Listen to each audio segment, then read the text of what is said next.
오늘 함께 하실 하나님의 말씀은 마가복음 14장 66절로 72절까지의 말씀입니다. 신약성경 82면에 있습니다. 마가복음 14장 66절로 72절 말씀입니다.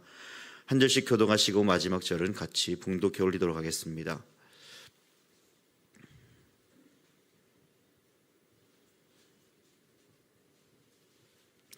베드로가 아랫뜰에 있더니 대제사장의 여종 하나가 와서 베드로가 불 쬐고 있는 것을 보고 주목하여 이르되 너도 나사렛 예수와 함께 있었도다 하거늘 베드로가 부인하여 이르되 나는 내가 말한 것이 무엇인지 알지도 못하고 깨닫지도 못하겠노라 하며 앞뜰로 나갈새 여종이 그를 보고 곁에 서 있는 자들에게 다시 이르되 이 사람은 그 도당이라 하되 또 부인하더라. 조금 후에 곁에 서 있는 사람들이 다시 베드로에게 말하되 너도 갈릴리 사람이니 참으로 그 도당이니라.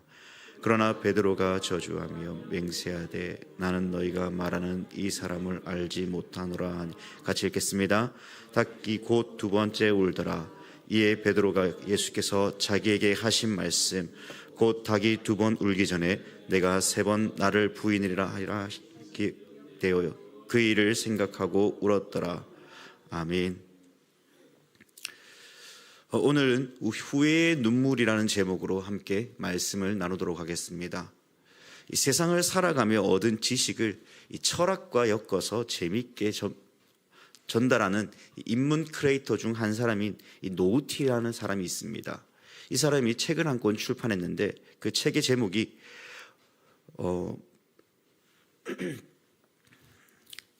후회에 관련된 부분입니다. 바로 사람이 인생에서 가장 후회되는 게 뭐냐고 묻는다면이라는 이 책입니다. 이 책 안에 정말 많은 내용들이 공감되는 부분이 있었지만은 저에게 한 가지 더 공감되는 내용 중 한 문장이 바로 모든 비극이 다 나쁘기만 한 건 아니다라는 이 주제였습니다. 요약하면 이러한 비극을 통해서 새로운 길이 열리기도 하고 성장의 발판이 된다라는 것입니다. 오늘 본문에 등장하는 베드로에게도 이와 같은 질문인 당신에게 있어서 가장 후회되는 게 무엇인가요? 라고 묻는다면 베드로는 아마 예수님을 3번 부인한 것이다 라고 말할 것입니다. 왜냐하면 본문에서 베드로는 닭이 2번 울었을 때에 내가 3번 나를 부인하리라 라는 이 말이 기억나며 그가 그 일을 생각하고 눈물을 흘렸다라고 성경은 증언하고 있기 때문이죠. 이러한 점에서 사람은 누구나 한 번쯤 크게 후회의 눈물을 흘릴 때가 있다라는 것입니다. 그런데 문제는 이 후회의 눈물을 흘리고 끝나는 것이냐, 아니면 후회의 눈물을 통하여서 내가 어떻게 변화되느냐, 이것이 가장 중요한 핵심 포인트일 것입니다. 오늘 본문은 우리가 너무나 잘 아는 내용이죠. 그리고 성경은 이미 베드로가 예수님을 3번 부인할 것에 대해 이야기했습니다. 그것도 예수님의 입술을 통하여 직접 전달되었죠. 14장 30절에 예수께서 이르시되 내가 진실로 내게 이르노니 오늘 이 밤 닭이 2번 울기 전에 내가 3번 나를 부인하리라. 분명 베드로에게는 이 이야기를 듣고 그 마음에 기회가 한 번 생겼지만 그는 그 기회를 잃어버렸습니다. 후회라는 말 자체도 지난날에 대한 뉘우침과 깨우치고 또한 변화된다는 뜻이 있듯이 베드로 또한 그 기회를 잃어버린 것이죠. 이처럼 우리에게는 수많은 기회들이 찾아옵니다.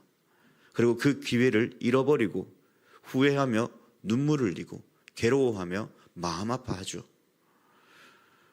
이 새벽 우리는 오늘 이 말씀을 통하여서 다시 한 번 더 우리에게 주어진 이 기회를 놓치지 않고 또한 신앙에 대한 회복과 믿음을 다시 회복하는 그러한 시간들이 되기를 바랍니다. 66절과 67절 말씀에 보면 이 대제사장의 여종 하나가 와서 베드로에게 이렇게 이야기하죠. 너도 나사렛 예수와 함께 있었도다. 사실 우리는 이 본문의 말씀을 읽을 때마다 참혹한 현실 앞에 마주한 우리의 연약한 모습을 바라볼 때가 참 많습니다. 왜냐하면 베드로는 예수님에 대하여 참된 믿음의 고백을 한 제자였기 때문이죠. 그의 고백들을 보면요, 주는 그리스도시요 살아계신 하나님의 아들이시니이다라는 이러한 믿음의 고백을 어록을 남겼죠. 마가복음 14장 29절에서는 베드로가 말하길 다 주를 버릴지라도 나는 결코 예수님을 버리지 않겠습니다라는 고백을 하였습니다. 31절에서는 베드로가 힘있게 말하되 내가 주와 함께 죽을지언정 주를 부인하지 않겠습니다라는 이러한 믿음의 고백을 드린 사람이었습니다. 그래서 베드로를 보면 내가 주와 함께 죽을지언정 주를 부인하지 않겠습니다라는 이러한 믿음의 고백이 우리의 현실 앞에 한없이 무너지는 우리의 연약한 모습과 너무나 오버랩되어서 동일하게 더욱 슬플 수밖에 없다는 것이죠. 게다가 예수님이 잡히자 베드로뿐만 아니라 모든 제자들이 다 예수를 버리고 도망하였다라고 14장 50절은 이야기합니다. 오늘 이것이 우리의 연약한 모습들은 아닐까요? 그럼에도 베드로는 멀찍이 예수를 따라 이 집들 안까지 들어가서 아랫사람들과 함께 있었음을 또한 성경은 놓치지 않고 이야기합니다. 그럼에도 그가 예수를 어떻게 대하고 있는가를 잘 대변해주고 있죠. 그러면 무엇입니까? 비록 그의 고백인 모든 것은 다 거짓이 아니라는 것입니다. 이것이 우리에게 유일한 희망이 되는 것이죠.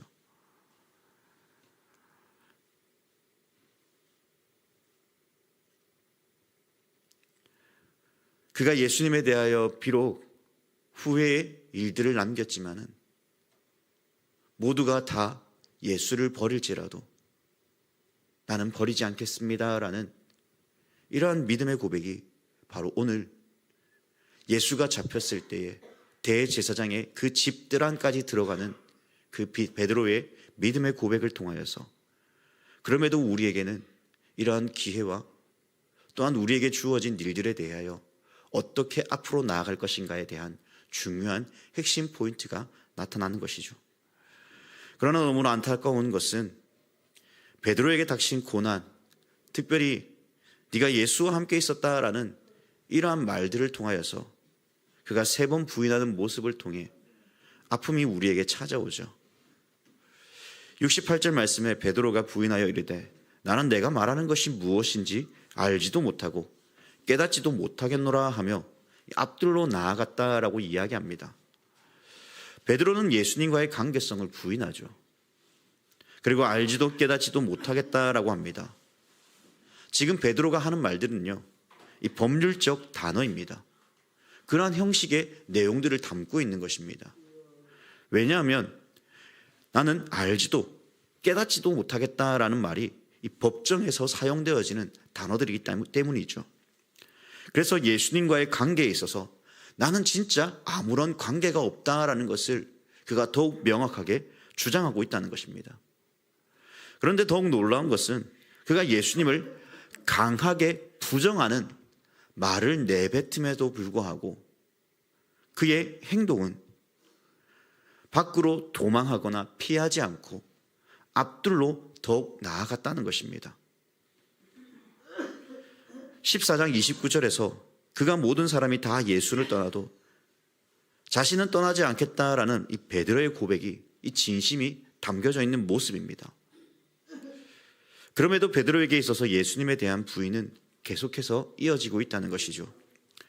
69절과 70절 말씀에 요정이 그를 보고 곁에 서 있는 자들에게 다시 이르되 이 사람은 그 도당이라 하되 또 부인하더라.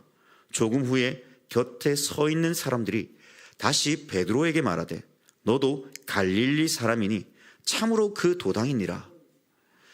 베드로가 아랫뜰에서 불을 쬐고 있던 베드로에게서 눈을 떼지 않고 그가 앞뜰로 옮겨갔고 그가 예수님의 제자가 아니다라는 이러한 고백을 하였음에도 불구하고 대제사장의 요정은 끝까지 그를 물고 늘어집니다. 그리고 사람들에게 동의를 얻어 그가 예수와 함께 있던 그 도당, 다시 말해 한페라라고 말하자 다른 이들도 동의를 하며 그가 갈릴리 사람이다, 너도 예수와 한패이다 라고 동의를 얻기 시작합니다. 베드로는 다시 예수에 대하여 부인을 하죠. 부인이라는 말이 두 번이나 등장하는 것은 부정의 의지가 더욱 명확하고 확고하다라는 사실을 밝혀주고 있죠. 그런데 이 부분을 누가복음 22장 59절에서 보면 시간적인 간격을 두고 물어보는 모습을 보게 됩니다. 거기에다 사람들의 증거는 더욱 확실해지죠.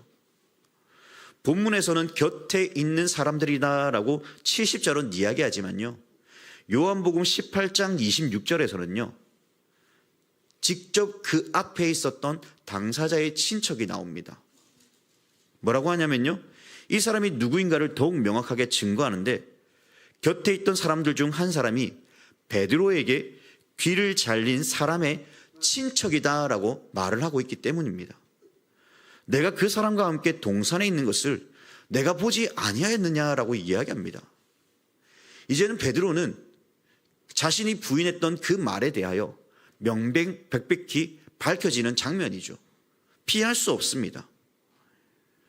이제 베드로는 사람들이 말하고 증명한 바를 피할 수가 없다는 것이죠. 더욱 분명해졌습니다. 이 사실이 거짓이 아니라는 사실이 더욱 밝혀졌죠. 그래서 70절 마지막에도 너도 갈릴리 사람이니 그 도당 예수와 한패라는 사실을 더욱 밝히고 있다는 것입니다. 이제 베드로는요 진퇴양난에 빠져 더 이상 피할 수가 없었습니다. 그러자 그의 선택이 무엇입니까? 71절 말씀입니다.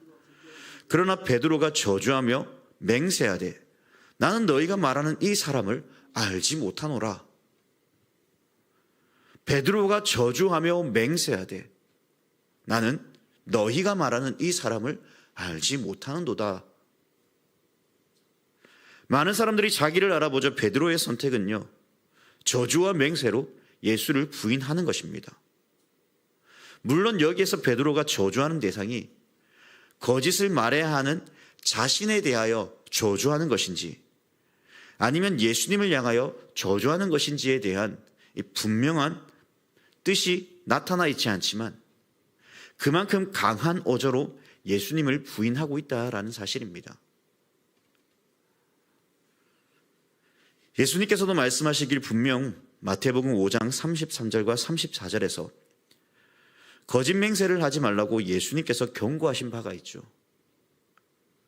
분명 그러한 가르침을 받았음에도 불구하고 베드로는 그러한 사실을 모두 잊어버렸습니다. 저주하며 맹세합니다. 이로 인해 예수님께서는 72절에서 베드로에게 말씀하신 닭이 두 번 울기 전 내가 세 번 나를 부인하라는 말씀이 이루어지게 되죠.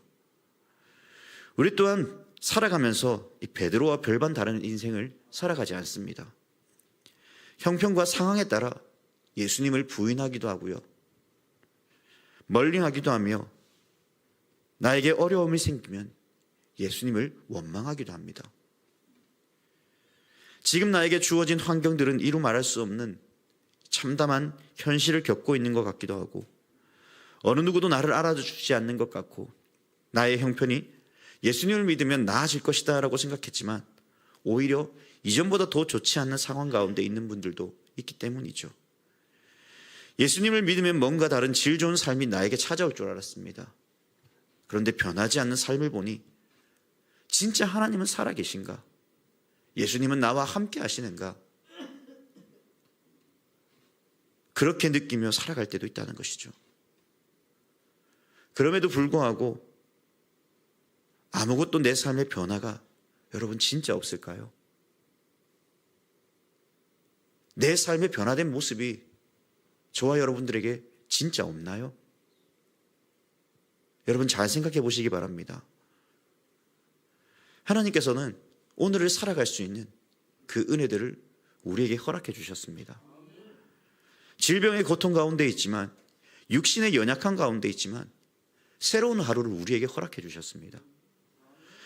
주기도문의 고백처럼 하나님의 나라가 이 땅에 임하셨고 그 나라에서 살아갈 살 소망을 우리에게 허락해 주셨습니다. 우리에게 일용할 양식을 주셨고 우리의 죄를 사하여 오늘도 하나님의 자녀로 살아갈 수 있는 그 은혜를 우리에게 베풀어 주셨습니다. 이 모든 것들이 다 하나님의 은혜 아닙니까? 과거 죄로 죽어야 마땅한 우리를 하나님의 자녀로 삼아주셔서 우리 모두는 그 은혜를 누리며 살아갑니다. 하루하루를 살아가는 것이죠. 비록 하나님을 향해 원망하고 예수님을 부인하며 살아가는 인생을 살아간다 할지라도 회개하고 돌아오는 자를 하나님께서는 그를 가만히 내버려 두지 않고 그의 인생을 다시 사랑으로 품으셔서 당신의 놀라운 은혜와 사랑을 한없이 베풀어 주시는 사랑 많으신 하나님이십니다. 이러한 은혜들을 우리는 날마다 기억해야 됩니다. 이 받은 은혜에 대해 우리는 날마다 감사해야 되는 것이죠. 그리고 우리는 비록 부인하고 후회할지라도 언제나 주님의 품 안에 있어야 됩니다. 욥은 하나님을 향해 탄식하고 원망할 때도 하나님 밖에 있는 인생이 아니라 하나님 안에서 그는 하나님을 향하여 원망하고 탄식하였습니다. 하나님 안에서 원망하고 탄식하며 하나님께 간구하였죠. 어떤 어려움이 있다 할지라도 우리 모두도 하나님 안에서 예수님 안에서 살아가길 바랍니다. 그리할 때 베드로처럼 전에 내가 나를 부인하리라 하심이 기억되어 그 일을 생각하고 탄식하고 울며 후회의 눈물을 흘릴지라도 그가 다시 주님께로 돌아오는 그 놀라운 역사가 있었던 것처럼 우리 또한 그러한 역사가 있을 것입니다. 말씀을 정리하겠습니다. 본문에서 말하고 있지는 않지만요, 베드로는 그 후회의 눈물 후 어떠한 변화에 대해 마가복음은 말하고 있지 않지만 요한복음 21장에서 예수님께서 부활 후 제자들에게 나타나사 시몬에게 묻습니다. 요한의 아들 시몬아, 내가 나를 사랑하느냐? 베드로는 대답합니다. 네 주님, 그러하나이다. 두 번째 이르시되 요한의 아들 시몬아, 내가 나를 사랑하느냐? 주님, 그러하나이다. 세 번째 주님께서 말씀하십니다. 요한의 아들 시몬아, 내가 나를 사랑하느냐? 주님, 모든 것을 아시오니 내가 주님을 사랑하는 줄을 주님께서 아시나이다 라고 고백합니다. 예수님을 3번 부인하며 실패하였던 그 베드로에게 예수님은 사랑의 깊이로 찾아와서 그에게 묻습니다. 3번 다시 물으시고 그 사랑이 부인이 아닌 진실로 고백이 되게 하셨습니다. 이후 베드로는 사도행전 2장에서 오순절날 성령의 충만함을 받고 설교를 하였을 때 회개하며 예수님을 믿는 자의 수가 3,000이나 되는 놀라운 역사가 나타나게 됩니다. 때때로 우리는 예수님을 향해 부인하며 후회하고 신앙에 대해 이리저리 많이 후회하며 눈물을 흘릴 때가 많습니다. 우리는 그 후회의 눈물을 통해 그냥 거기서 멈추는 것이 아니라 새로운 변화를 맞이해야 됩니다. 베드로는 예수님을 사랑한다고 고백하였고 그분의 길을 따라 복음을 전하는 전도자로서의 사명을 완수하였습니다. 그러면 저와 여러분들은 지금 후회의 눈물을 흘리며 아파하는 것들이 무엇이 있습니까? 단순히 후회의 눈물이 끝나는 것이 아니라 새로운 변화를 받아 다시 한번 앞으로 전진해 나아가는 우리 모든 믿음의 성도들이 되기를, 하나님의 백성들이 되기를 주님의 이름으로 간절히 부탁드립니다. 기도하겠습니다.